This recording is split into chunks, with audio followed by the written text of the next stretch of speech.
পনিরের এই রেসিপিটি বানানো যতটা সহজ, খেতেও ভীষণই সুস্বাদু। গরম ভাতের পাতে এই রেসিপিটি হলে আর কিছুই লাগবে না। রেসিপিটি প্রথম থেকে শেষ পর্যন্ত দেখার অনুরোধ রইল।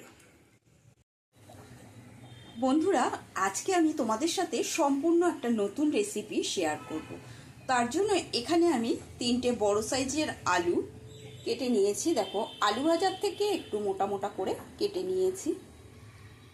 গ্যাসে একটা পাত্রে বেশ কিছুটা লবণ জল গরমে বসিয়েছি। এই লবণ জলের মধ্যে কেটে রাখা আলুটা দিয়ে আলুটা একটু ভাপ দিয়ে নেব, বেশি সেদ্ধ করব না। আলুটা সেদ্ধ বসিয়েছি আর মিক্সার জারে একটা ঝট করে মশলা বানিয়ে নেব। এখানে নিয়েছি 2 চামচ পোস্ত দানা, আর নিয়েছি এখানে সাদা তিল হাফ চামচ, সাদা সর্ষে হাফ চামচ। আমি সাদা সর্ষে ব্যবহার করছি, তোমরা চাইলে কালো সর্ষের ব্যবহার করতে পারো। প্রথমে আগে এগুলো শুকনো ঘুরিয়ে নেব। মশলাটা প্রথমে শুকনো ঘুরিয়ে নিয়েছি। এবারে এর মধ্যে দিয়ে দেবো 4-5টা কাঁচা লঙ্কা। ঝালের পরিমাণটা তো সবসময় বলি নিজেদের পরিমাণ বুঝে ব্যবহার করবে। আর দিয়ে দিলাম কিছুটা জল দিয়ে এবারে এটা মিহি পেস্ট বানিয়ে নেব। মশলার মিহি পেস্ট করে নেওয়া হয়ে গেছে। আলুগুলো হাফ সেদ্ধ করে নেওয়া হয়ে গেছে, পুরো সেদ্ধ করিনি, একটু শক্ত শক্ত রয়েছে। এবারে এটা নামিয়ে আমি জলটা ঝরিয়ে নেব। এখানে নিয়েছি 250 গ্রাম পনির। এটা মিষ্টির দোকান থেকে নিয়ে আসা পনির।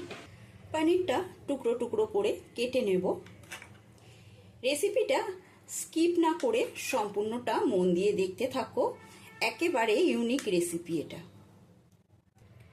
পনিরগুলো আমি লম্বা লম্বা শেপে কেটে নিয়েছি।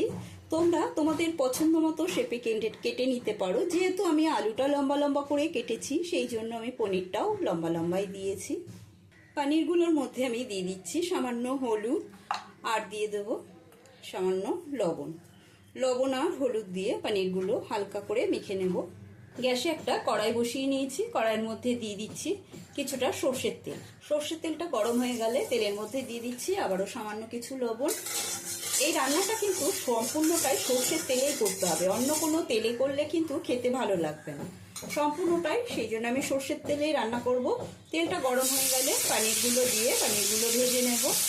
বেশি কড়া করে ভাজবো না, হালকা করেই ভেজে নিতে হবে। পনিরগুলো হালকা করে ভেজে নেওয়া হয়ে গেছে, এবারে তুলে নিচ্ছি।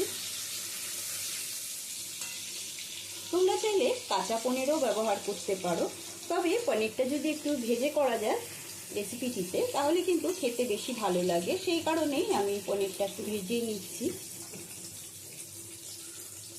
সমস্ত পনিরগুলো তুলে নেওয়ার পরে ওই তেলের মধ্যে আমি দিয়ে দিচ্ছি 2টো পেঁয়াজ কুচি। এটা মাঝারি সাইজের পেঁয়াজ কুচি করে নিয়েছি। পেঁয়াজ কুচিটা একটু ভেজে নেব। পেঁয়াজটা নরম হওয়ার জন্য দিয়ে দিতে হবে লবণ দিয়ে পেঁয়াজটা একটু নরম করে লাল লাল করে ভেজে নেব।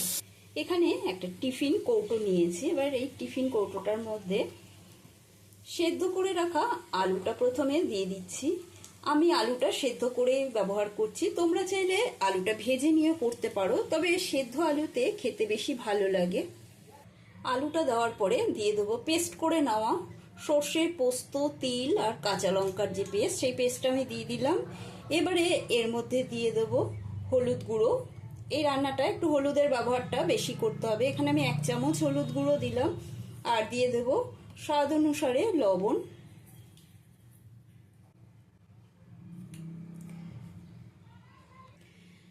দেব মিক্সার ধোয়া জল,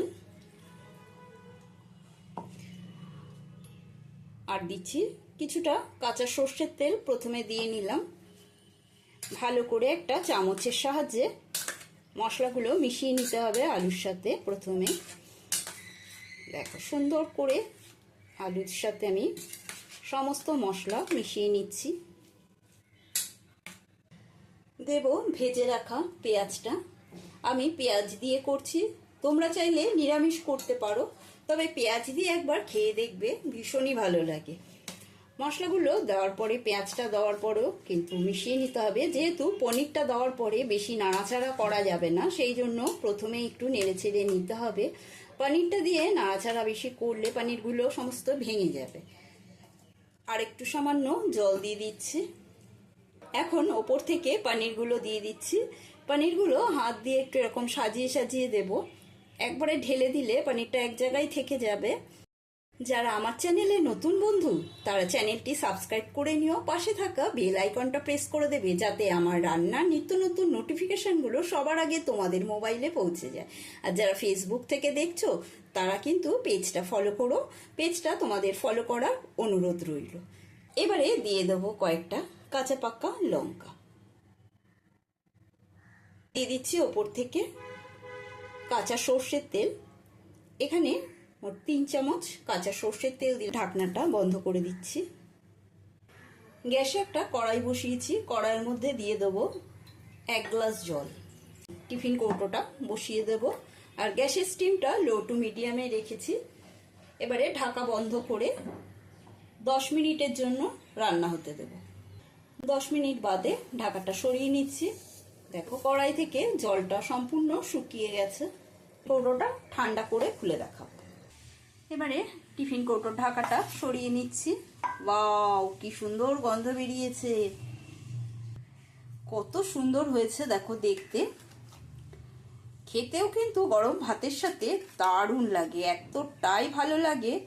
আর সবসময় যে কোনো ভাপে গরম ভাতের সাথে তো ভীষণই ভালো লাগে। আজকের মতো আলু পনিরের ভাপা রেসিপিটি কমপ্লিট। আশা করি রেসিপিটি তোমাদের প্রত্যেকেরই ভালো লেগেছে। ভালো লাগলে প্রত্যেকবারের মতো কমেন্ট করে জানাবে, একটা লাইক দিয়ে দেবে। আজকের মতন এই পর্যন্ত, আবারও নতুন কোনো রেসিপি নিয়ে হাজির হব। সকলেই সুস্থ থাকবে, ভালো থাকবে, ধন্যবাদ।